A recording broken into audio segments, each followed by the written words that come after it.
Kesara, and today I'm going to be doing my review for The Space Between Worlds by Micaiah Johnson. So this is a parallel world sci-fi book. In this world, they have learned how to travel to other worlds in the multiverse. Kind of the main characteristic of the technology in this world is that you can't go to another world in which you already exist. So if you've died in one of these other worlds, then you can go to that world, but if you haven't died in one of those other worlds, then you can't go to that world because you're gonna die if you go to that world. Our main character, Kara, can go to 372 of these worlds. She actually does exist in 8 of them, so there's about 380 worlds that they have discovered by this point. And Kara can do that because she is from Ashtown. And let's just say Ashtown is not a nice place compared to Wiley City, which is where she works. And so she has died in 372 of the worlds that they've discovered. She's a pretty big asset because she can go to so many of these worlds, which is why she's such an important figure in this story. But she's kind of on the outside because the people that she works with kind of think that they're better than her, or at least she thinks that they think that they're better than her. It's definitely a really intriguing setup that I really enjoyed. And like always in my book reviews, I'm going to talk about 4 things: character, plot, world building, and writing style.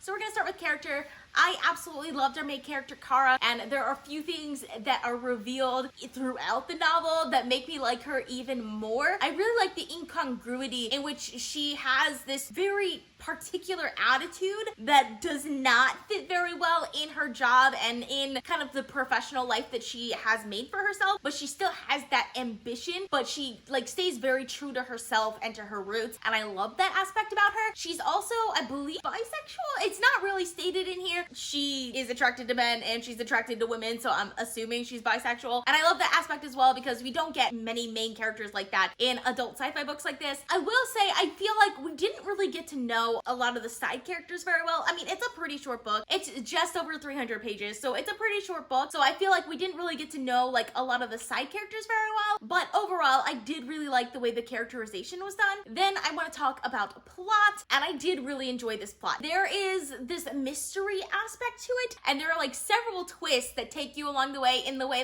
a thriller novel would work, and I really liked that aspect of it. It felt a little bit like a sci-fi thriller, which I love a good sci-fi thriller.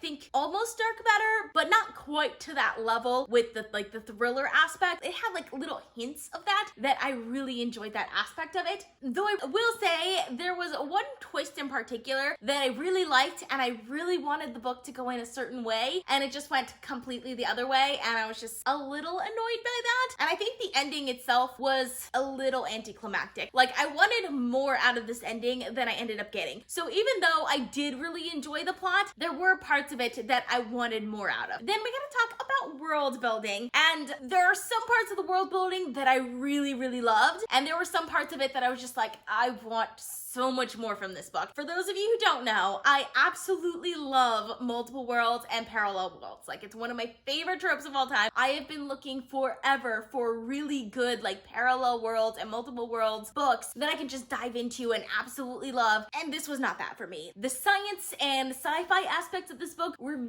very understated. We got a little bit at the beginning where she goes to different worlds, but after that, there's really not that much. And I do realize there wasn't that much space in this book for that, but I really wanted more of that. I wanted so much more of that, and I just didn't get it. I will say parts of the world building that I absolutely loved were the social and cultural aspects of it. There are definitely these really interesting sort of turf wars going on, and kind of the aspect of class and how that played into the story, and just the work structure and things like that were really interesting to me, and I loved that aspect. I loved every single second of that and all the details that happened with that, but I really wish I could have gotten some of the more science-y aspects to it just to build it out just into a more robust book. And lastly, I want to talk about writing style. I enjoyed the writing style. There's nothing that really stuck out to me about the writing style, but there was nothing that annoyed me either, which I am a very pet peeve. Things annoy me all the time when it comes to writing style, and I enjoyed it. I was able to enjoy every second of this book, so I loved it. And while there was a lot that I wanted from this book that I didn't quite get, this book was fantastic. It was such a fun read, and it was fast to get through. I also listened to the audiobook, and the audiobook is fantastic. The audiobook narrator is absolutely perfect for this book. I absolutely loved her, and I really enjoyed this book. I gave it 3.75 stars and would definitely recommend this one. So that's all I have for you guys. I post videos on Sundays, Tuesdays, Thursdays, and Saturdays, so consider subscribing. And if you'd like to be notified as soon as I upload, you can click that little bell icon. If you like this video, please give it a big thumbs up to support my channel. All social media links are in the description down below. Thank you guys so much for watching, and I'll see you guys next time. Bye.